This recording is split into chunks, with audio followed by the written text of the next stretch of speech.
Sir Eric, ito na yung full setup nyo ng fully automatic na generator. So, this is the 100 amperes na ATS. Ito yung ating breaker. So, ito na yung pinaka-safety breaker ninyo sa entrance ng Meralco. So, this is 100 ampere. This is also 100 ampere ATS. Tapos, ito naman yung ating 7,500 na gasoline inverter, fully automatic, dual fuel, with remote start na generator. So, i-simulate natin ngayon kung paano nag-automatic yung ating generator. So, since ito na yung ating main breaker, 100 amperes, pag binaba natin to, yung ilaw natin sa loob ng bahay, mamamatay na yan. So, mawawalan na ng supply from Meralco. So, kapag pinatay na natin to, dapat mabubuhay ng kusa yung ating generator para siya naman yung magsusupply sa ating appliances sa bahay.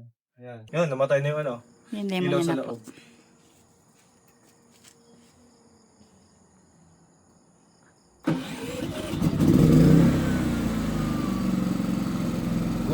Generator na ngayon yung nabuhay. So later, magsusupply na yan ng power sa loob ng ating bahay. So hintay lang natin na mag-transfer yung ating ATS.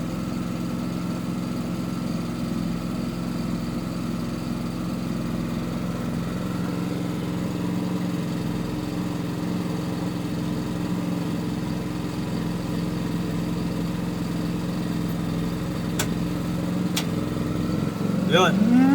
Ilaw na sa loob. So sir, ito na yung generator power na. Yes ma'am, generator power na yan. Okay. Ngayon, Ang pwede natin ganda. buhayin yung aircon nyo ma'am kung gusto nyo. Pwede Para nyo na makita po nyo yung na mga working. appliances. Bahayin mo yung aircon. Baba mo na yan. Bahayin mo yung aircon. 25% pala ng power ng generator yung nakukonsumo natin. Ano yung mga Ano appliances daw yung sa pinandar mo? Ano po? Correct. Tapos TV. Tapos Aircon. Ayun. heater? Pwede pa yan, ma'am. Pwede Paandarin nyo po, yung heater. Isa lang?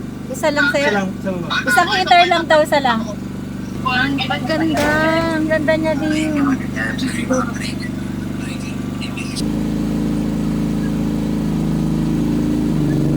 Ayan na, Ayan na. Ilan na? sumagad. Under na. Sumagad. Pero bumaba din. Ano talaga yun? Sir, tingnan nyo yan. Ayan o, Tomas. 75% ma'am. 75% pag heater. Ayan o, Ang galing. 100 o. Yan, 100% na. Okay. O, baba uli.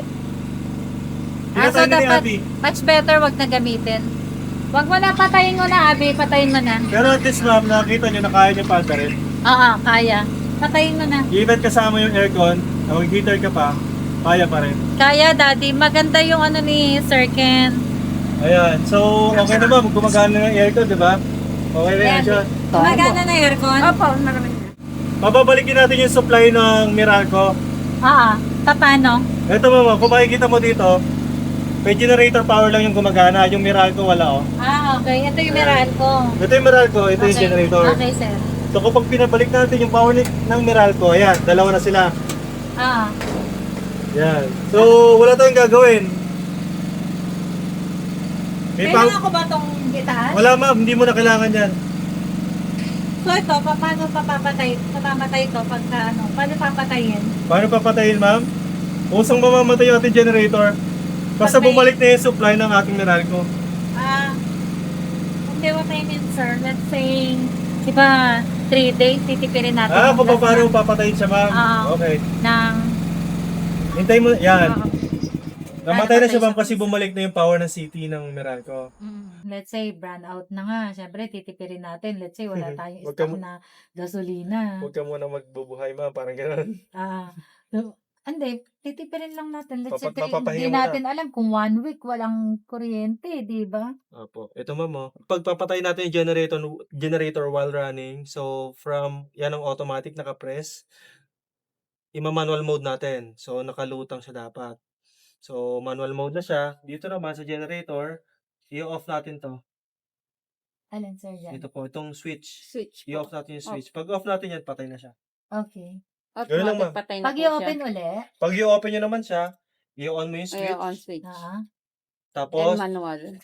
yung manual, yung auto mo ulit, ma'am. Okay. That's it. Yun lang. Ganun lang. Ganun na kadali. Thank you po.